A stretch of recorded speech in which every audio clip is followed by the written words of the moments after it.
নবান্ন অভিযান নির্ধারিত দিনেই হবে, হুঁশিয়ারি সংগ্রামী যৌথ মঞ্চের। সংগ্রামী যৌথ মঞ্চ আগামী 28শে জুলাই অর্থাৎ সোমবার নবান্ন অভিযানের ডাক দিয়েছে। সেই মিছিল নিয়ে গত শুক্রবার কড়া নির্দেশ দেয় কলকাতা হাইকোর্ট। উচ্চ আদালতের সেই নির্দেশের পরে সংগ্রামী যৌথ মঞ্চকে নবান্ন অভিযানের অনুমতি দেয় না হাওড়া সিটি পুলিশও। এরপর সংগ্রামী যৌথ মঞ্চের রাজ্য আহ্বায়ক ভাস্কর ঘোষের হুঁশিয়ারি, নবান্ন অভিযান হবেই, নির্ধারিত দিনেই হবে। ভাস্করের অভিযোগ, নবান্ন অভিযানের রুট ম্যাপ নিয়ে রাজ্য সরকার ও পুলিশ যৌথভাবে হাইকোর্টকে বিভ্রান্ত করেছে। তিনি বলেন, আন্দোলনের যে রুট ম্যাপ আমরা জমা দিয়েছিলাম তা নিয়ে সচেতনভাবে বিভ্রান্তিমূলক তথ্য পরিবেশন করা হয়েছে আদালতে।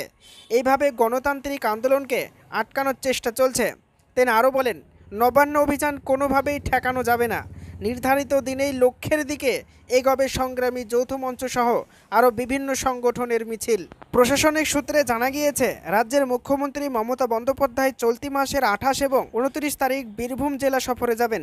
এই প্রসঙ্গে ভাস্কর বলেন, আমাদের মিছিল আটকালে সেখানে বসেই অবস্থান বিক্ষোভ চলবে।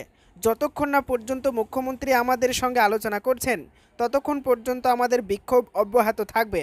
আমরা অপেক্ষা করব অবস্থান বিক্ষোভ থেকে। সংগ্রামী যৌথ মঞ্চের দাবি, গণতান্ত্রিক অধিকারের ওপর হস্তক্ষেপের চেষ্টা করছে প্রশাসন, কিন্তু তারা জানিয়ে দিয়েছে প্রশাসনের যে কোনো বাধার মুখোমুখি হয়েই তারা তাদের কর্মসূচি পালন করবে।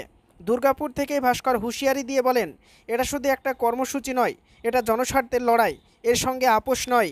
প্রসঙ্গত, বঞ্চিত চাকরি প্রার্থীদের সংগঠন সংগ্রামী যৌথ মঞ্চ নবান্ন অভিযানে ডাক দিয়ে গত 12ই জুলাই পুলিশকে চিঠি দিয়েছিল।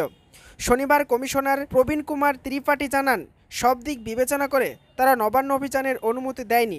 পাশাপাশি সংগ্রামী যৌথ মঞ্চ নবান্ন অভিযানে ডাক দেওয়ার পরেই হাইকোর্টের দ্বারস্থ হয়েছিলেন মঙ্গলাহাটের ব্যবসায়ীরা।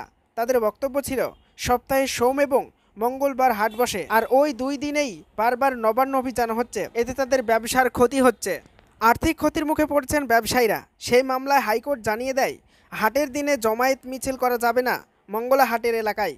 নির্দেশের অন্যথা হলে পুলিশকেও কড়া পদক্ষেপ করতে বলেছেন বিচারপতি। তারপরেই পুলিশ জানিয়ে দেয়, 28শে জুলাই নবান্ন অভিযান তারা করতে দেবে না। তারপরে অভিযান হলে কি করা হবে তাও জানিয়ে দিয়েছেন কমিশনার। তিনি বলেন, আন্দোলনকারীরা যাতে কোনোভাবে মিছিল করে নবান্নর দিকে এগোতে না পারে তার জন্য শুরু হয়েছে লোহার ব্যারিকেড তৈরির কাজ। লোহার বিম ঢালাই করে ফোরশোর রোডের রামকৃষ্ণপুর ঘাট মোড়ে বসানো হচ্ছে। এছাড়াও রাস্তা ড্রিল মেশিন দিয়ে গর্ত করে গজাল দিয়ে ব্যারিকেড মজবুত করে বসানো হবে। মঙ্গলাহাট ব্যবসায়ী সমিতির সাধারণ সম্পাদক রাজকুমার সাহা বলেন, পরপর 2 সপ্তাহ হাটের দিন নবান্ন অভিযানের জন্য আর্থিক ক্ষতি হয়েছে। এবার প্রশাসনের পক্ষ থেকে দোকানপাট বন্ধ রাখতে বলা হয়, তখন বাধ্য হয়ে আমরা উচ্চ আদালতের দ্বারস্থ হই। বিচারপতি নির্দেশ দেন, হাট চত্বরে কোনো জমায়েত করা যাবে না, সেক্ষেত্রে পুলিশ আইনানুগ ব্যবস্থা নেবে।